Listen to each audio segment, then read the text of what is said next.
and welcome to No Two Gays About It. I'm Tom Burke, And I'm Michael Foley. and we are just a couple of old homosexuals who are here to talk about all kinds of things that kind of relate to those of us over 50 gay males out there in the world. Yes, and today we're going to be talking about a gay grandpa, and we're going to be revisiting two stories we've covered in the past. And also, we're going to be talking about how today's generation identifies and how that affects our generation and our reaction to some of those words. And we have Tom's favorite part, the savage side eye. And I think I'm going to get that again today. There is nothing like a good savage side eye. Because I've been So, annoying Michael, him. I've been annoying him all morning. no, you haven't. So, what's happening with you? What's new and exciting? Well, I was in LA over the long weekend. Well, it was a long weekend for me. And I saw Cocaine Bear, which I loved. Okay, good. It was awesome. It was everything that you would expect a movie titled Cocaine Bear to be. Fantastic. And if you went in expecting anything else, then, you should seek therapy. But I also did something that I mentioned in our previous show just for you. Ooh, what was that? I watched reality television and that show Uh, Family Karma. Oh my God, how great is it? Did you watch The Wedding? I watched I had to abort one of the second episode that I was watching because they were running it was a day-long thing. So I watched an Oh, wow. episode, struggled through that, and then after the second one, I was like, okay, I can't, and I went straight to The Wedding because reality TV makes me crazy. Okay, but come on, that wedding? How great was that? I loved 20% of the show, and that was the stuff that to me seemed really genuine, and that was the heartfelt family stuff and the Sure. but, one of the reasons, like, reality TV doesn't work for me is because it's as you know, it's not really reality. It's scripted, it's staged, most of it, and there are very few unplanned moments, but there were some really beautiful unplanned moments in the show, and it was a huge leap forward for our community, I think. Totally. To And that to me, have, that was the beauty of it, and I cried. I totally cried. oh my God. All right, I have a huge sectional in my house. It's like 27 or 28 feet long. I'm on one side watching. My husband, of course, is on the exact opposite end watching. And all of a sudden, I hear this like, and I look over, and my guy husband is over there like ugly crying. It was so touching, though. It really was. And the fact that this wedding was on television, two gay men who were professing their love, and that was part of that 20% reality stuff. That was Yeah. amazing between the two of them. And then the parents, it was a beautiful moment. Yeah, so because I didn't watch that much of the show, how long have they been together? Because they finally showed some old pictures during the wedding episode, and I was like, Yeah. "Oh, damn, they've obviously been together for quite some time." Well, they met 10 years ago, Okay. and it was when the Indian part of this couple had just come out, so he wasn't ready for a relationship. So they started dating, but then they separated, and 2 years after, they came back together because they were meant to be together. And so they've basically been together for 8 years. And now, as I said last week, this is a group of gay men in their 30s who are now taking this plunge and getting married and taking that next step into their lives. So welcome to the world of reality television, Michael. I will not be revisiting, and I did that just for you, but I have to tell you, like I said, there were some really beautiful moments that I'm really glad I watched, and, Good. I'm glad too. again, it's huge that this stuff is seen so that the folks out there who think, we're just all about our sexuality, get the Right. fact that it's so much more than that. If you or I tomorrow were no longer able to have sex, we would still be gay men, and because sex is such a small part of what Right. makes us gay men. And we want the same thing that everybody else in life wants, whether you're straight, whether you're gay, whether you're trans, whether you're a lesbian, however you identify, people just want to be loved. And that has nothing to do with sex. Okay. I totally understand and agree what we're saying, but I'm going to take you into another world of reality television where this exact point was made. And this, while the Family Karma is on Bravo, this was on ABC, which is an even bigger step for our community. I was watching American Idol, as one does, as I have done from the very moment that Kelly Clarkson won. I love reality television. So I don't know if you have been watching American Idol in the past few years, but the current judges are Katy Perry and Lionel Richie and oh my God, I can't think of his name. He's a country singer. The country I can singer. help you Yes. there. Clint, No. isn't he? He's married to somebody big Is also. it Keith Urban? Nope, No. that was before. Was We he have a actually new on it? Keith Urban used to Good be night. when Did he? Hold on. yeah, As your when producer, I'm gonna. I never watch it, so I don't know. Who Yeah. is the Keith host? Urban was on when what's her name? Mariah Carey was on. Okay, I don't watch it. So wait, Mariah Carey was a judge? Luke Bryan? Who the heck? Luke- Yes, big time, Oh, huge guy, right? Clearly, because you both knew his name, and I have Right. ever heard of him. I don't watch, so Okay. I get a pass. Okay. All right, let's go over this. So this is the point of the story. This was a beautiful moment on ABC and American Idol, which is a humongous place where people watch. There was a young guy who came in. His name was John Wayne something, very country guy. And he came in and he, this big guy had his guitar and he was going to tell his story because, of course, now anybody who's on reality show has to have a story. Well, he was raised by his grandparents and because his mother was addicted to drugs or something like that. And he was going to sing a song that he wrote for his grandfather. Well, of course, they're like, well, bring in your grandfather. And in walks the grandfather. And instantly I'm like, okay. So the whole story around this grandfather was that he was married for 50 years and his wife died a few years ago. After she died, he came out as a gay man. And he was so afraid to tell this grandson who he raised because he was afraid that this child was not going to love him anymore. And eventually he did. An aside, he had told the wife earlier in life, but the two of them needed to be together to raise this son. So he stayed with the wife. And anyway, when he told his grandson, I have to find this quote because it was great.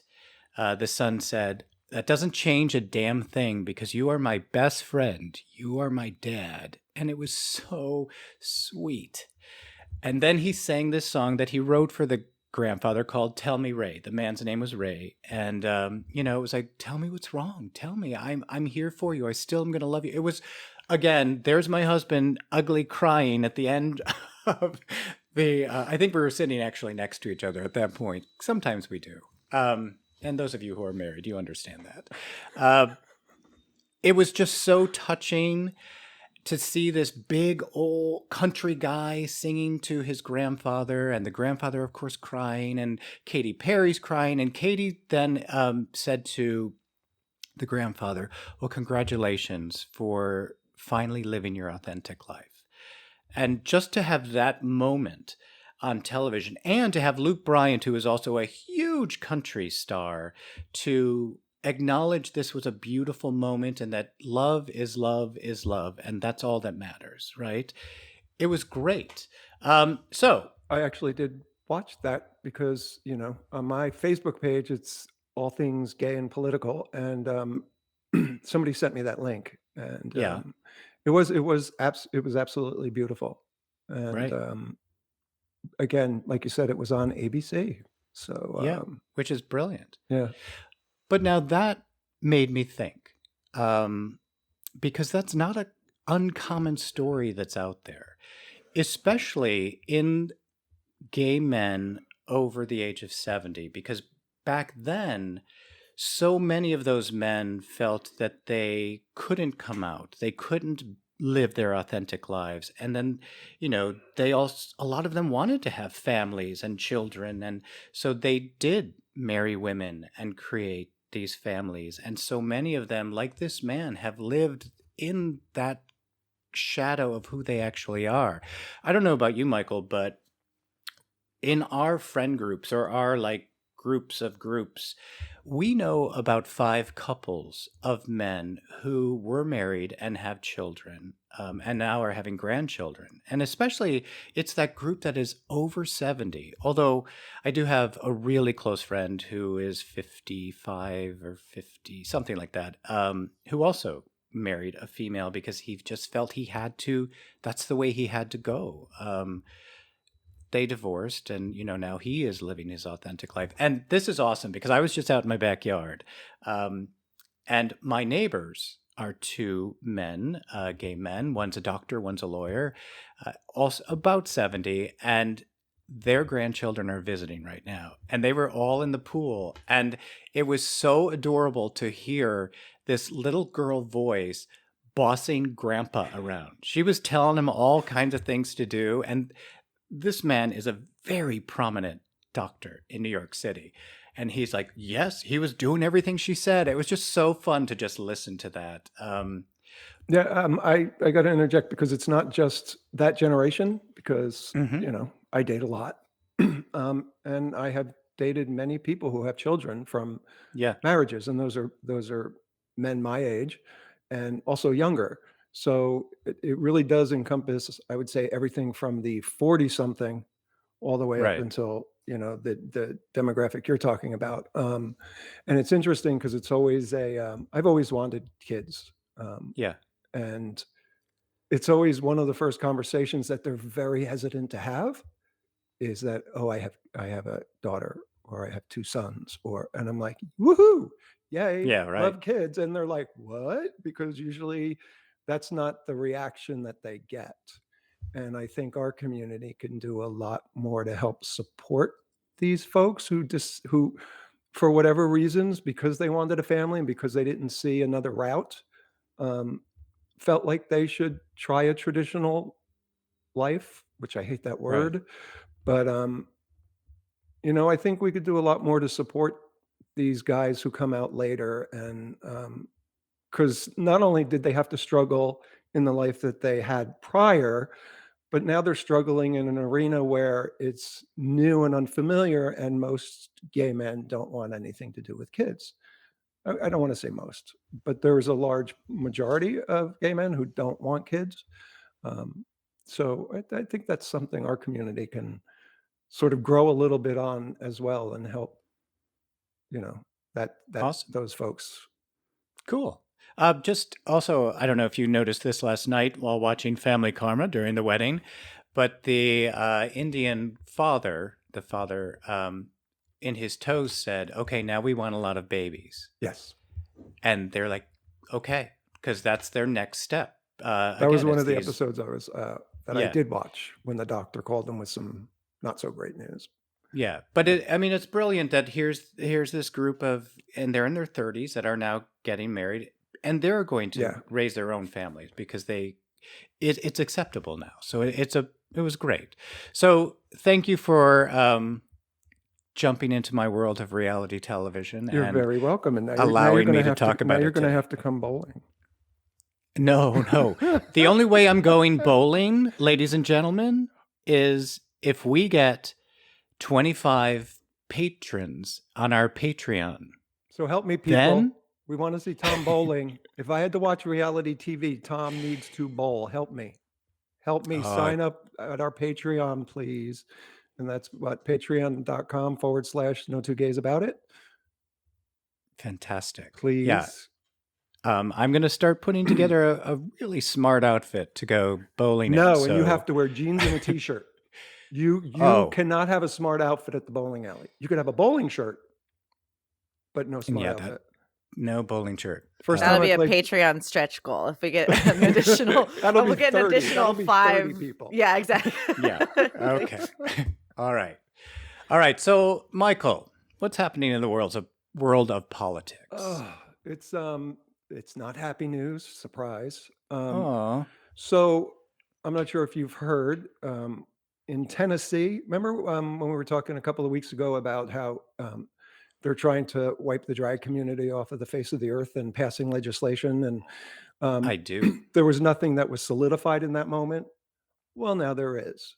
The lovely state of Tennessee has passed two bills, SB3 and HB9. Um, both of them have passed. They're still working, they're tweaking some things within the bill before it goes to the governor's desk, but he Okay. already said he'd sign it. And what this bill does is basically, uh, um, because it's such a gray area, it it makes any adult oriented, I'm putting that in quotes, um, entertainment illegal.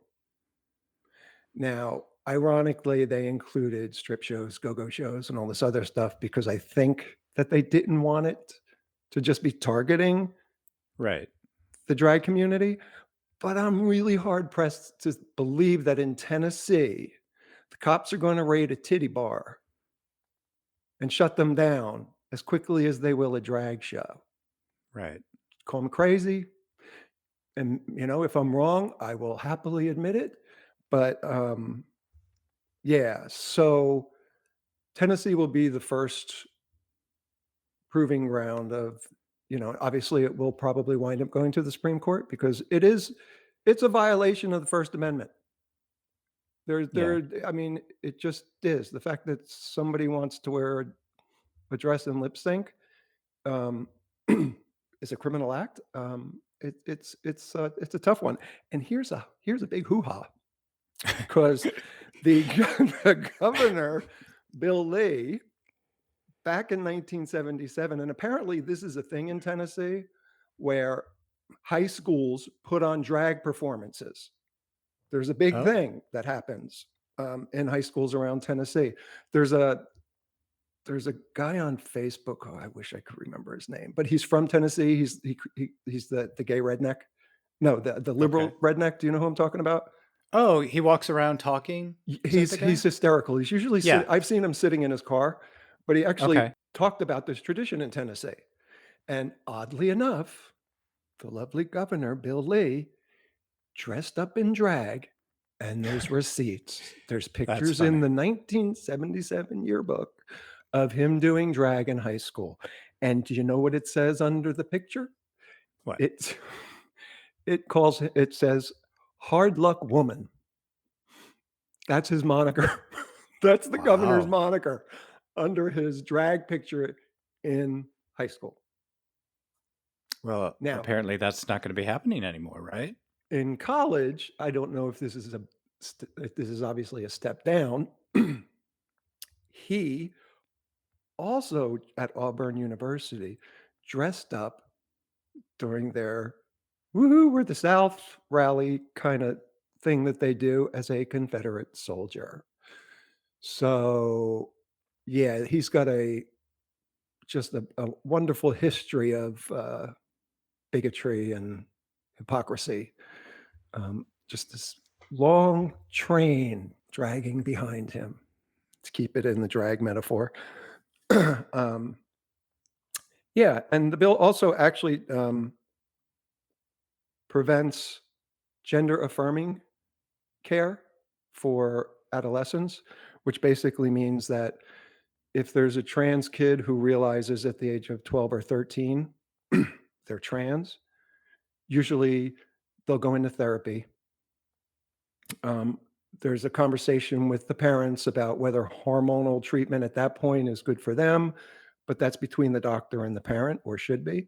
Right. This bill also eliminates any of that. This child can't even go to therapy or speak to counselors um, Oh, if they're struggling with their sexual identity or their wow. gender identity, which is pretty shitty. fucked up. Yeah. Yeah. So that's a little bit of the sad news on one side, and then the other side, we did this really wonderful story about Club Q, if you Right. remember, and this I wonderful do. press release that the owner Matthew Haynes put out to the press and said, we'll be reopening and we're going to make this an environment and we're not going to let the haters win. Well, a number of the employees came out and were like, hold up a minute, because you haven't done anything that you promised for us. And you're literally sitting on the GoFundMe money. Um, he's sitting on about 80% of the GoFundMe money still, which was over Wow. $55,000, and hasn't distributed it to the employees or the victims' families or anybody who was impacted by the shooting at Club Q in Colorado Springs, which was a gay bar. It's closed now, but there's something else really gross about this story that stuck out to me. And the owner has another business which shares a wall with Club Q, and it's a bathhouse, which he reopened 3 weeks after the shooting. So he's still making money off of his businesses, obviously, Right. and yet not taking care of the people who he promised to take care of um, after the shooting. And to me, that's pretty shitty. And I think he needed to be called out on that. Fortunately, there are other organizations in Colorado Springs that are helping the victims and getting them the legal and psychological and physical care that they need. But come on, dude, what the Right. fuck? How do you do that? How are you sitting on a pile of fucking money that doesn't belong to you, that you raised in the name of your employees and the victims? How is that okay? So this is all really good news. I know, Tom, I'm sorry, but it's stuff that kind of pissed me off. And I just I don't get people, and I don't get how people in our community can treat people in our community so poorly. Right. Well, in a way, there are shitty people no matter what community they're a part of. Yeah. There are just some real dog ass people who only think about themselves, only care about themselves. And so, yeah, there are gay guys who are great. There are gay guys that aren't. There are great lesbians. There are not great lesbians. There are straight people. I mean, it's just Yeah. some people really suck. They That's do. it. But the good news is some of the employees have found a new home. Um, it's a bar called Lux Daiquiri Lounge. And apparently, the owners are giving them everything that Matthew Haynes was not. So that's a Oh, little bright side to the story. And shout out to anybody in Colorado Springs. If you're around the Lux Daiquiri Lounge, go visit. indeed. So Fantastic.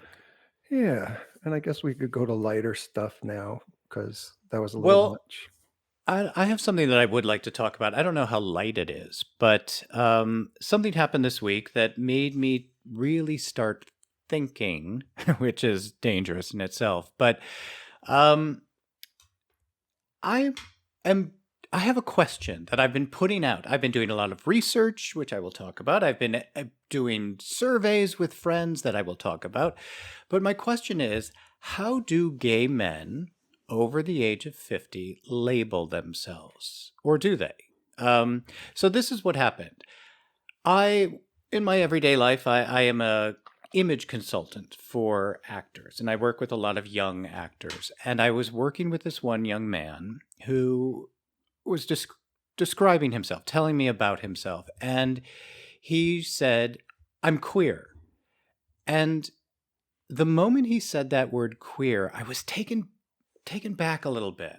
I understand that there is a huge number of people in the world who are identifying as queer. But the moment he said that word to me, it just brought me back to being a child or being a young person and having that word used against us as a very negative thing. So then I just started wondering, what does that word mean now? And so like I said, I'm going to put on my glasses. I'm going to read some stuff to you. According to Stonewall, first of all, what does gay mean? Gay refers to a man who has an emotional, romantic, or sexual orientation towards men. It's also a generic term including lesbian.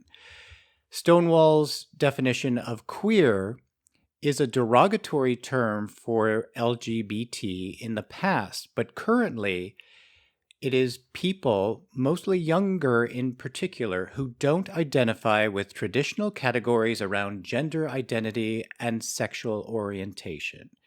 Those that are ambiguous or fluid.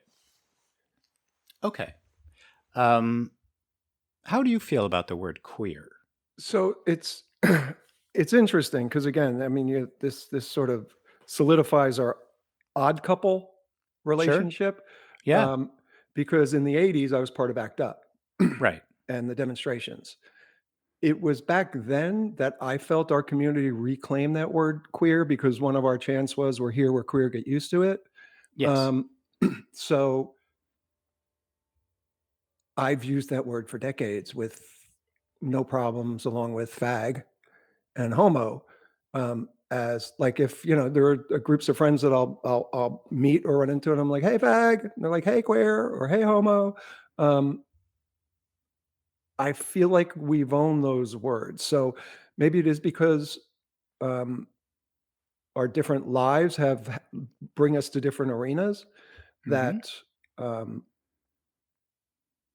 they don't rock my world, but I can definitely understand how somebody who isn't out in the bar communities or in especially in like sporting softball, the shit we used to call each other, somebody might hear randomly walking by and go, "What?"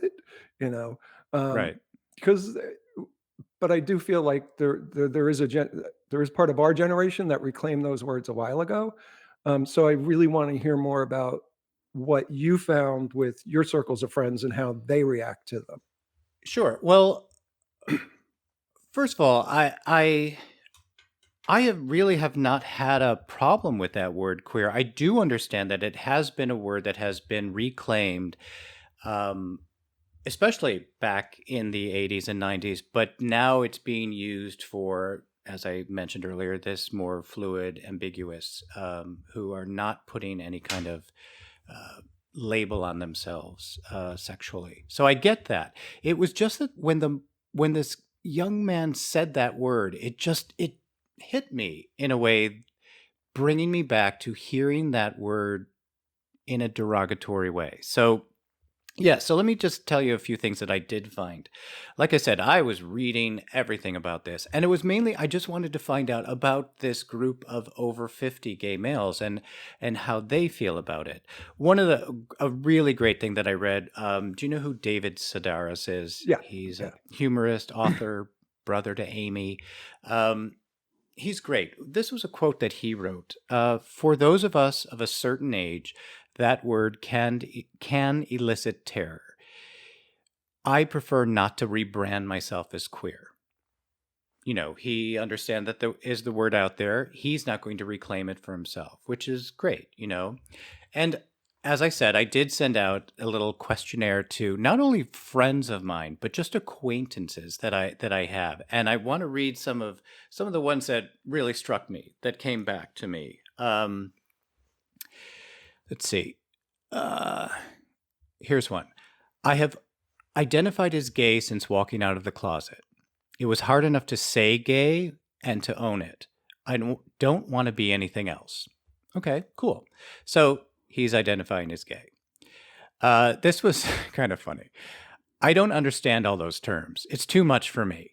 I have nothing against any of them. I'm gay, period. Which, seriously, when I was reading all of these different monikers that people are using today.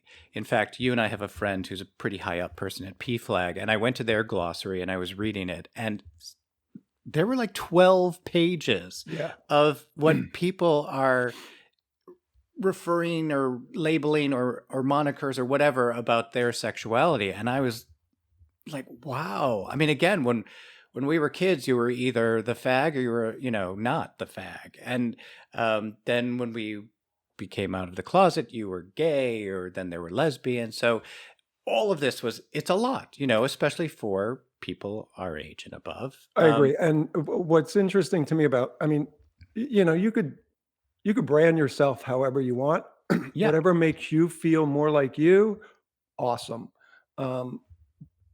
But sometimes folks get hostile, like, Yeah. with the they, them Right. pronouns, that if someone uses he or she instead of educating them, they lash out.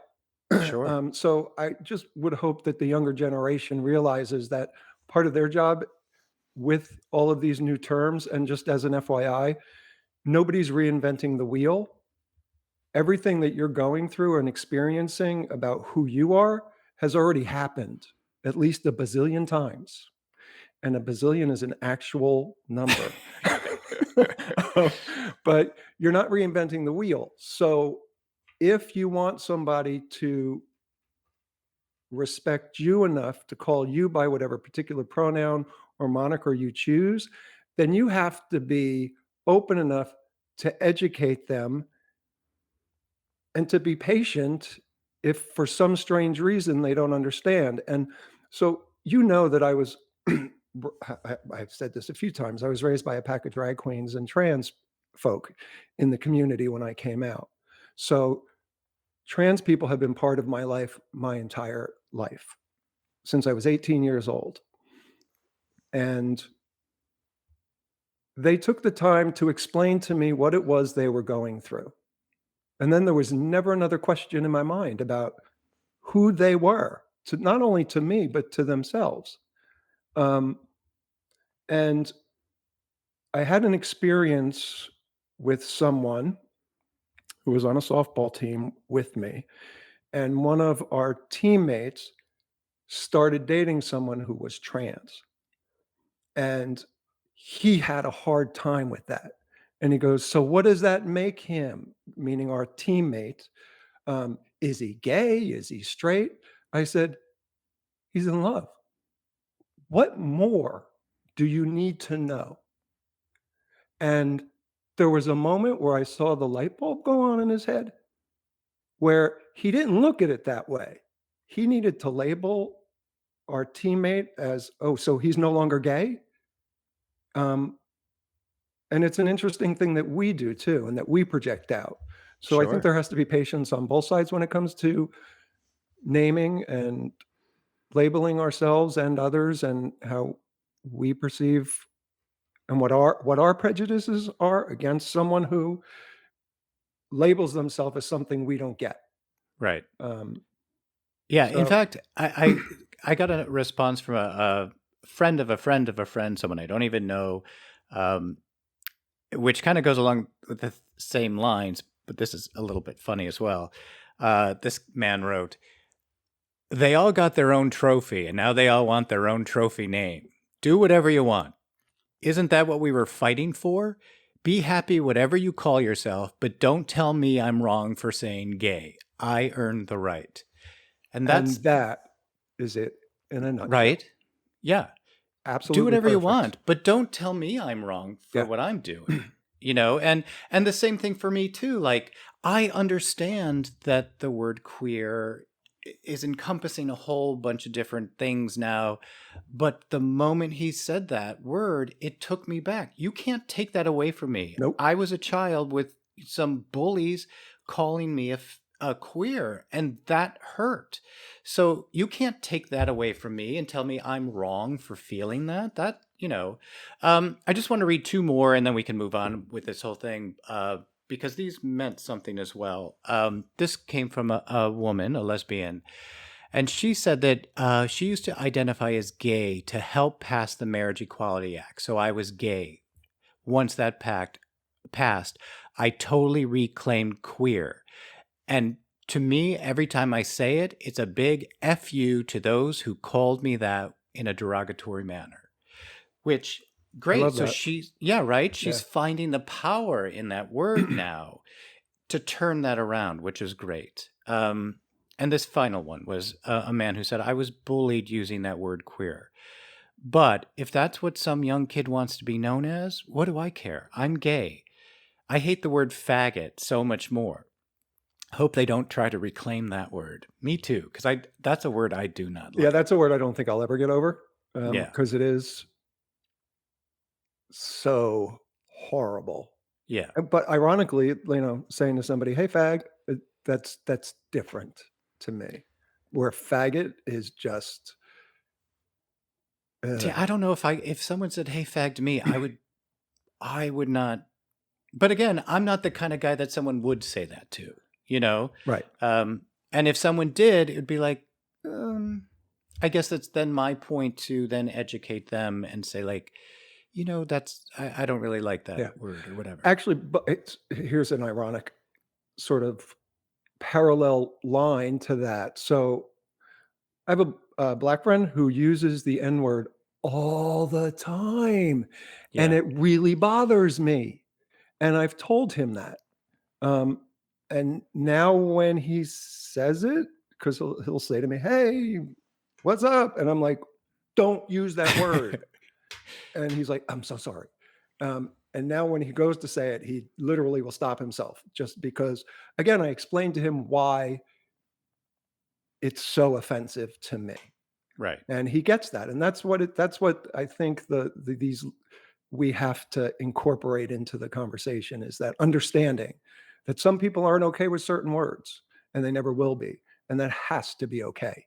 Even though Yeah. you claim the word queer, doesn't mean you have the right to call somebody else queer who has an issue with that word. Yeah, totally. Which is awesome. And Yeah. in fact, to continue this, my savage side eye this week is along these same lines. Could I just interject something really quickly? You sure can. Because one of our Patreon listeners, a Mr. Scott Hobart, actually sent us a message and wanted to give the side eye to the Club Q owner as well. Oh, So you go there, Scott. You go, Scott. See, now I would say you go, girl. And oddly enough, there are a lot of men who have an issue with being called girl. See, Yeah, I don't, I'm one again, of because I those. was raised in the drag community. So somebody says, "Hey, girl," I'm like, "Hey, girl," it's okay. But the thing is, like, I know that about you. So if you were to say that to me, I'd be like, that's Michael. I wouldn't be offended because I know that's who you are. But if someone that I didn't know Oh, said, absolutely. I would be like, no, we're not doing that. Yeah, I've had right? straight women in a bar environment say to me, "Hey, girl," I'm Oh. like, "You don't have the Okay. right to call me that." Shh, you're taking my Oh, side shit. eye. Sorry. Hold Okay. on. Oh, that's so weird. That's so weird. But for all of Okay. you people out there listening, if you would like to throw in your savage side eye, as Scott Hobart did this week, you gotta join Patreon, right? And be one of our followers there. And I know we're going to talk about this a little bit more, but with Patreon, you not only get to listen to us, but you get to see us. And what a treat that is. Crow's feet and all. Not so much. All right, so let me tell you about my savage side eye. Because I guess it was, I was doing all this research on how people identify and who in our age group identifies in these different words. And 3 things happened this week, which go along with what you were just saying about those straight girls in the bars. It also goes along, and I know this has happened to every gay male out there, where someone says, "You're gay? Do you know Tony? He lives in Wichita." Like, no, dear, I don't know Tony. Oh, that's the funny. gay You know man what I do? I say, "Yes, gay Tony. I know him." And they're really, there's a moment where they go, "You do?" I'm like, "No." I know. No. Yeah.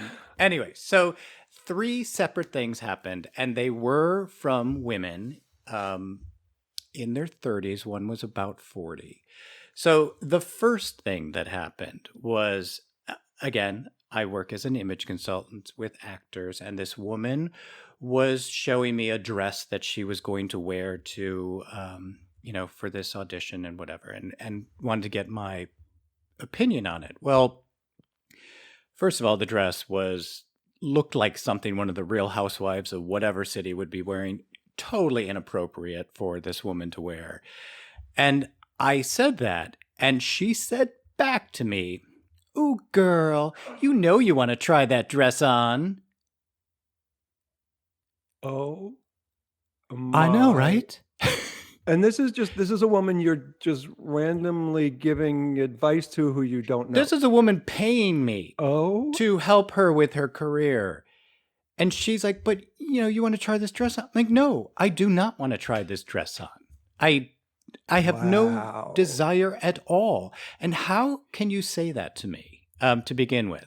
If I was known as a drag queen who dresses or transvestite, or somebody who enjoys dressing in these women's very revealing dresses, maybe, but you don't know me that way. So I don't think you have the right to say that to me. Yeah, because you have a professional relationship, That was the correct? thing. Right. Yeah, totally.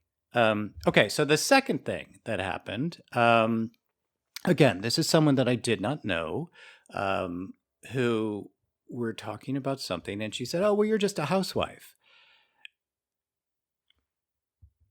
I'm married. I have a husband. I have a penis, so I'm not the wife. Ever. And, and again, this is someone that I don't know, so I can't, if this was a friend, I'd be like, "Excuse me, you're not saying that to me." But someone that I don't know to say that to me. And it's usually these women who are like, they're watching RuPaul's Drag That's Race, exactly what I was gonna say. and they're like, "Hey, girl, hey, I get it. I know all gay people are like you." I'm like, no, we are all completely, look at Michael and I, completely different men, even though we are both the same age. We both live right now in Palm Springs. We were both living in Los Angeles, but we have completely different lives, completely different backgrounds. We're completely different people. And yet, just as we were saying with this word queer and how, we just have to use the words that are appropriate for us, but do not put everybody in the same box, I do feel that a lot of these women are just like feeling a little too comfortable. Okay, here's the third one. And this was the other thing that happened. Again, this is a professional relationship. I'm working with this woman, and she shows me a picture of she and her husband. And I say to her, "Oh, you're what a cute couple," or "You guys look great together," or something. And she says, "I know, isn't he hot? You can say it. All the gays want to jump my husband." I know, right? I think, no, I don't. I don't know the man. I know that he's married. I'm married, so I'm not going to jump anybody.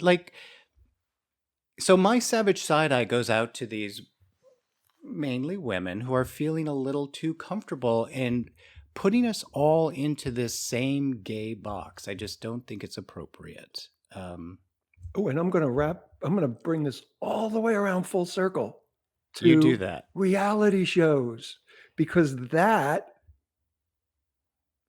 has put a very skewed perception Yes.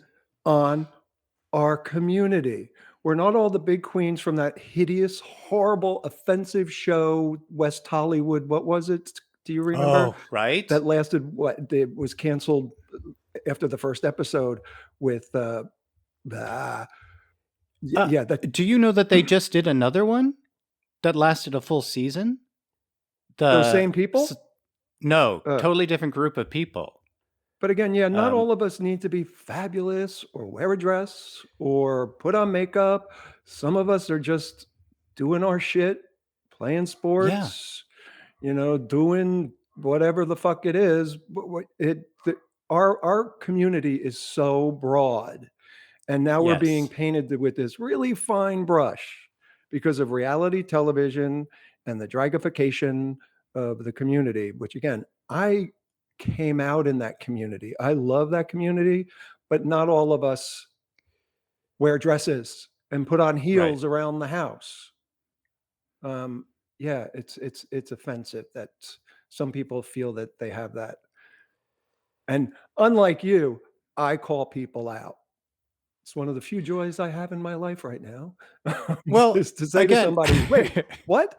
What you have?" And again, like I said to that woman, you don't have the right to say that to me. You yeah, don't have the right to call me girl. You don't know me.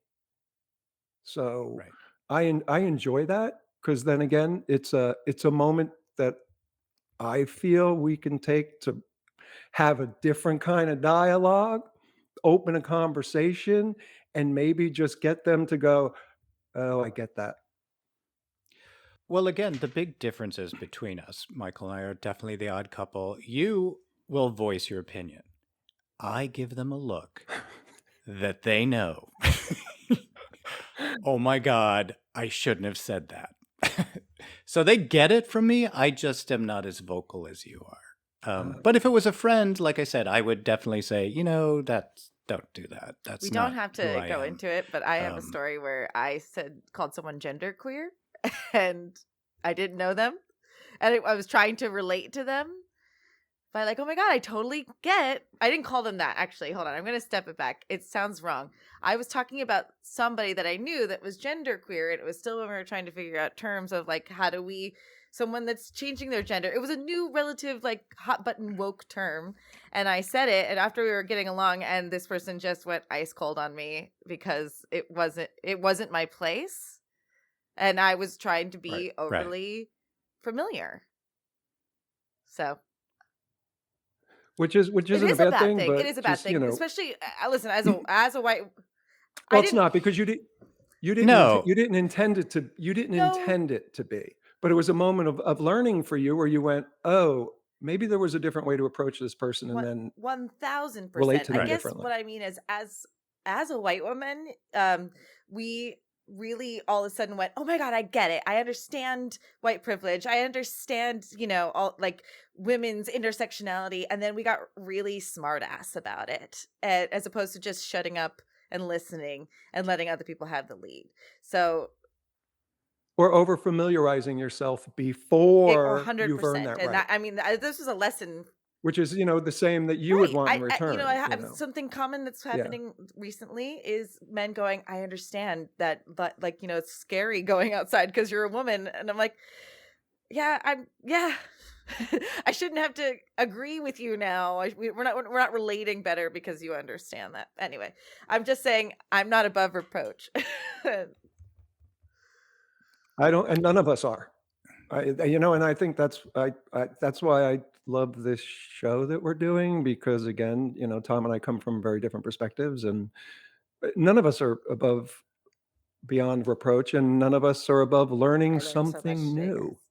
So, Which is oh, what we're thank you. hoping to do here, right? That's what No Two Gays is all about. Learning new things and trying to bring our perspective, our two different perspectives together on different subjects. I think it's fantastic. And So, as a and sidebar, really quick, Tom, I have yes, to thank both you and Jessica for putting up with my bitchiness at times. So I appreciate the both of you. so okay. I thank you. You didn't have to do that, but I thank you for that. The other thing is that female voice you were listening to is our producer, Jessica, who Michael's talking about. Yes. And the third thing is that word bitch. I do not like when people use that towards me as well because I'm gay. Like, oh, hey, bitch, or hey, you're such a bitch. And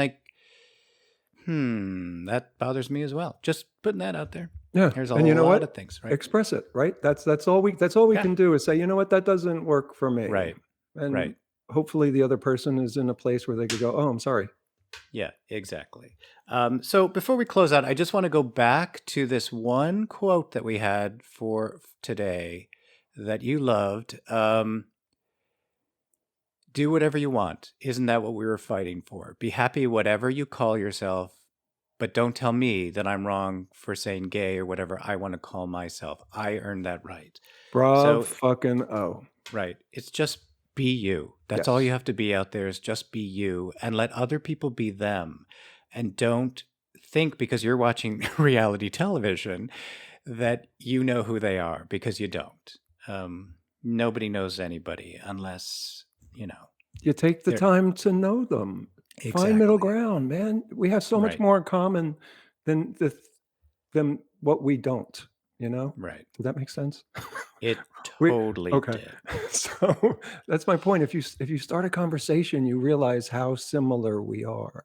Right. And So, Michael, for those of the people out there who would like to contact us to tell us things about their lives, what words bother you, who's out there bugging you, what are your side eyes? Oh, if you want to do a side eye, you have to be a Patreon member. But for the rest of them, if they'd like to email us, what's our email address, Michael? we are at no two gays about it, and that's the number 2. So the number 2 gays about it at gmail.com. We are also on Instagram with the same moniker, no two gays about it, and it's the number 2.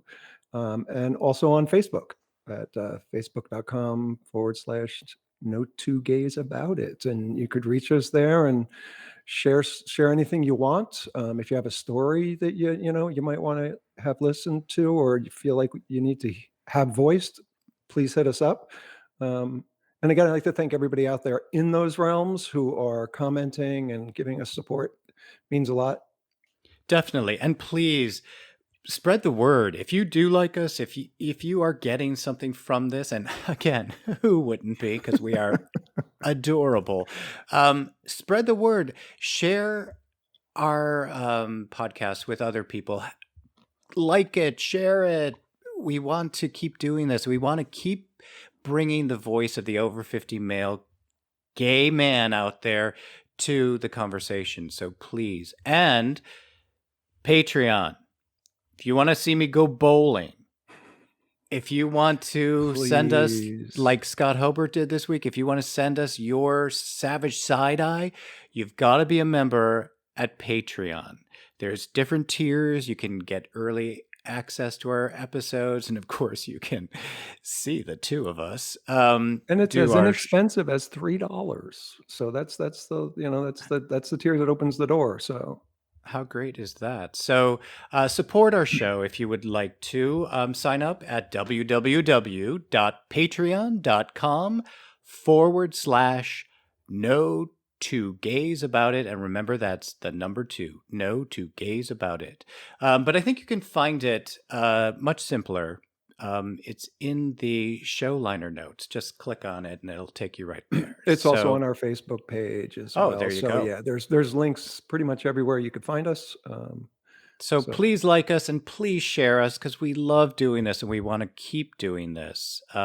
So for all of you out there, thank you for joining us at No Two Gays About It, where every voice, every opinion, and every age group matters. And we challenge all of you, especially you over 50 gay males out there, to get out there and join the conversations and let your voices be heard. Whatever you label yourself as, whatever you want to call yourself, just get out there and help educate everybody else by joining that conversation. Absolutely. So, Michael, this has been fun. Until next time. Thank you, Tom, and thank you for listening out there. We'll see you next week.